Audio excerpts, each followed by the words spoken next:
Hello বন্ধুরা, good morning সবাইকে। প্রমিতাস ব্লগে আরও একটি নতুন রেসিপি নিয়ে আমি চলে এলাম। তো দেখো, আজকে রেসিপিটা কিন্তু একদম সিম্পল। যেহেতু খুব গরম, কয়দিন যাবত এত রোদ দিচ্ছে, দেখো আকাশটা একদম ঝকঝকে, এত রোদ দিচ্ছে বলার বাইরে। আর এই যে দেখছো দুটো পাখি, জানি না পাখি দুটোর নাম কি, তবে খুব ভালো লাগছে দেখতে। হয়তো তারা স্বামী স্ত্রী, এই জন্য দুজন দুজনকে সাথে নিয়েই ঘুরছে। যাকগে, চলো রান্নাঘরে চলে যাই। এই যে দেখো, রান্নাঘরে চলে এসেছি, কড়াই গরম করতেও দিয়ে দিয়েছি। আর আজ নিয়ে এসেছে ট্যাংরা মাছ। আর এই যে দেখো, আলু, বেগুন আর ডাঁটা সবজিটা কেটে রেখেছি। আর এদিকে পেঁয়াজ, 4 কোয়ার মতন রসুন, কাঁচা লঙ্কা, টমেটো। তো দেখো, কড়াইটা গরম হয়ে গেছে, আমি কড়াই তেলটা দিয়ে দিলাম। তেলটা একটু গরম হোক, কারণ মাছটা আগে ভেজে নেব। তো আজ একটু ছোটো সাইজের ট্যাংরা মাছ নিয়ে এসেছে। তো যেহেতু প্রচণ্ড গরম, মানে আর ভালো লাগছে না গরমে। বৃষ্টি হচ্ছে না কয়দিন যাবৎ, বলতে গেলে অনেক দিন ধরেই বৃষ্টি হচ্ছে না। তাই ভাবলাম যে আর ট্যাংরা মাছের ঝাল বলো আর কষা বলো, আর ওগুলো ভালো লাগছে না খেতে গরমে। তাই ভাবলাম একটা পাতলা ঝোল করব, সেজন্যই আজকের এই রান্না। তো দেখো, আমি সবগুলো মাছই দিয়ে দিলাম। তো সবগুলো মাছই আমি সুন্দর করে ভেজে নেবো এপিট ওপিট। এই যে দেখো, মাছগুলো কিন্তু সুন্দর ভাজা হয়ে গেছে। মাছটা কিন্তু একটাও ভাঙেনি, খুব সুন্দর করে ভাজা হয়ে গেছে। তো মাছগুলো নামিয়ে নিচ্ছি। তো আমার কিন্তু এই সাইজে ট্যাংরা মাছটা খেতে খুব ভালো লাগে। আর এই ট্যাংরা মাছের চচ্চড়িটাও কিন্তু খুব ভালো হয়। তো বলছিলাম যে এই ট্যাংরা মাছটা কিন্তু খেতে খুব ভালো লাগে। আর হ্যাঁ, চচ্চড়ির রেসিপিটা কিন্তু অবশ্যই তোমাদের সাথে শেয়ার করব। তো দেখো, মাছগুলো কিন্তু সম্পূর্ণ ভাজা হয়ে গেছে। এরপর আমি জিরে ফোড়ন দিয়ে দিলাম।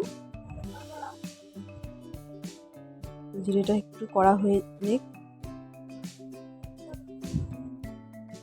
তো এই গরমে তোমাদের বাড়িতে কী রান্না হচ্ছে আমাকে অবশ্যই বলো। আর বন্ধুরা, আমার রেসিপিগুলো কি তোমাদের ভালো লাগছে কি ভালো লাগছে না অবশ্যই আমাকে কমেন্টে জানিও। আসলে কমেন্ট করলে উৎসাহ বাড়ে যে আদৌ ভালো হচ্ছে না খারাপ হচ্ছে। তো দেখো, আমার বাড়িতে যেগুলো আমি প্রতিদিন রান্না করি সেগুলোই কিন্তু আমি তোমাদের সাথে শেয়ার করি। তো দেখো, এই যে পেঁয়াজটা আর কাঁচা লঙ্কাটা আমি দিয়ে দিলাম। আর ওই যে রসুন যে 4টা কোয়া নিয়েছিলাম, সেই 4টা কোয়া রসুন আমি এখানে একটু থেতো করে দিয়ে দিলাম। তো ব্যাস, এখন পেঁয়াজটা কিন্তু খুব সুন্দর লাল লাল করে আগে ভেজে নেব। তো যেটা বলছিলাম যে আমি কিন্তু ঘরের রান্নাই রান্না করছি আসলে, মানে যেটা আমি প্রতিদিন রান্না করি আমার রেগুলার রান্নাঘরে, সেটাই কিন্তু আমি তোমাদের সাথে শেয়ার করি। তো যদি ভালো লাগে অবশ্যই কিন্তু আমাকে জানাবে বন্ধুরা। তো দেখো, পেঁয়াজটা কিন্তু খুব সুন্দর লাল লাল করে মোটামুটি ভাজা হয়ে গেছে। এরপর আমি সেই সবজিটা আলু, বেগুন আর ডাঁটা দিয়ে দেবো। তোমরা চাইলে অন্য সবজিও দিতে পারো। তো আমার কাছে এই রান্নাটা আলু, বেগুন, ডাঁটা দিয়েই বেশি ভালো লাগে। অনেকে ঝিঙে দেয়, তো ঝিঙে দিয়েও করতে পারো। তো ব্যাস, এই সবজিটা এখন ভালো করে আগে একটু ভেজে নিতে হবে। বন্ধুরা, এই রান্নার এইটাই একটা মানে টিপস যে এই সবজিটা কিন্তু খুব সুন্দর করে ভেজে নিতে হবে, তাহলে কিন্তু রান্নাটা ভালো লাগবে না খেতে।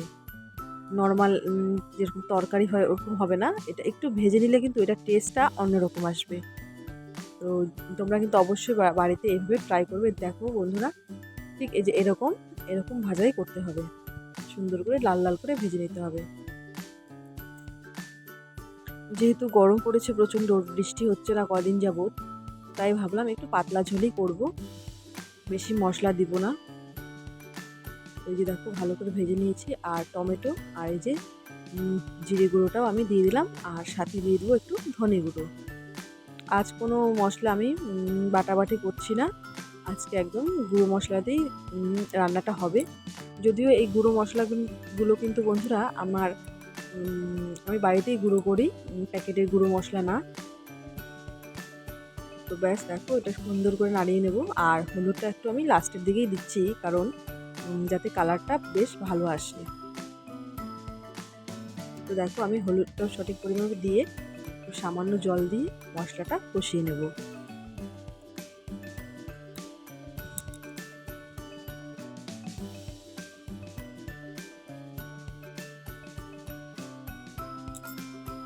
তো বন্ধুরা এই রেসিপিটা কিন্তু এই গরমের মধ্যে উম হালকা পাতলার মধ্যে খুব ভালো লাগে খেতে। তোমরা কিন্তু অবশ্যই বাড়িতে ট্রাই করো। তো দেখো ভালো করে আমি এটা মশলাটার সাথে নাড়িয়ে চাড়িয়ে নিচ্ছি। একটু কষিয়ে নেব মশলাটা যাতে কাঁচা গন্ধটা না থাকে। আর তোমাদের বাড়িতে আজকে কী রান্না হচ্ছে অবশ্যই আমাকে জানিও। আর বলছিলাম যে তোমাদের ওদিকে কি বৃষ্টি হচ্ছে বন্ধুরা? আমাদের এখানে কিন্তু বৃষ্টি একদম হচ্ছে না। কদিন যাবৎ যা রোদ উঠছে একদম অস্থির করে দিচ্ছে সারাটা দিন অস্থির। আর বন্ধুরা পুজো তো প্রায় চলেই এসেছে। তো দেখো পুজোটা আসবে আসবে বলেই কিন্তু ভালো লাগে, এলেই তো চলে যাবে, জানোই সবাই।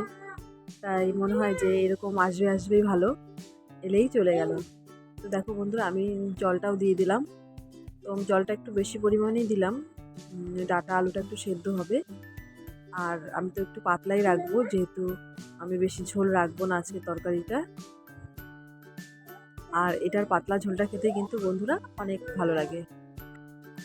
আর হ্যাঁ বন্ধুরা, এই রান্নাটার শেষে কিন্তু অবশ্যই ধনেপাতাটা দেবে। যেহেতু আমার কাছে ছিল না এর জন্য আমি দিতে পারিনি, অবশ্যই ধনেপাতাটা দেবে।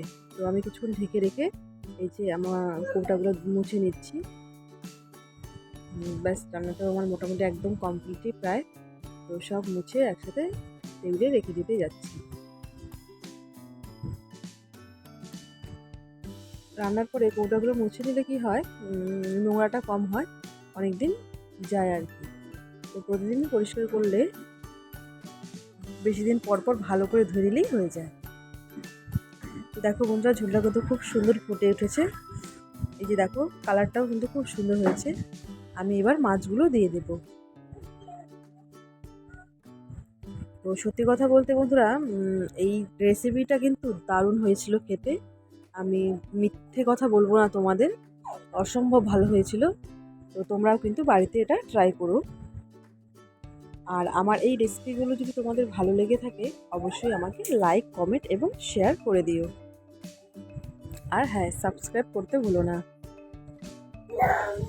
তো এই যে দেখো রান্নাটা আমি আরেকটু ঢাকা দিয়ে রাখবো, যেহেতু মাছটা দিলাম। তারপরে এই যে দেখো বন্ধুরা তরকারির কালারটা দেখো, আমি মোবাইলে ঠিক বোঝাতে পারছি না, কিন্তু বন্ধুরা কালারটা কিন্তু খুব সুন্দর এসেছিলো। আর খেতে খেতে তো অপূর্ব। তো গরম গরম ভাতের সাথে এরকম একটা রেসিপি থাকলে কিন্তু বন্ধুরা আর কোনো কথা হবে না। আর হ্যাঁ অবশ্যই ধনেপাতাটা দিয়ে দিবে, যেহেতু আমার কাছে ছিল না আমি দিতে পারিনি, কিন্তু তোমরা অবশ্যই ধনেপাতাটা দিবে, ভালো লাগবে খেতে। তো ব্যাস আমার রেসিপিটা কিন্তু একদম রেডি। তো তোমরাও কিন্তু মাঝে মধ্যে এরকম হালকা পাতলা রান্না বাড়িতে করে দেখতে পারো, অবশ্যই ভালো লাগবে। তো এত গরমের মধ্যে মাঝে মধ্যে এরকম হালকা পাতলা রান্না খাওয়াই কিন্তু শরীর স্বাস্থ্যের পক্ষে ভালো। তো দেখো বন্ধুরা একদম রেডি আমার এই রেসিপি। তো তোমরা সবাই ভালো থাকবে, সুস্থ থাকবে, আর আমার পাশে থাকবে। ভালো থেকো সবাই, টাটা।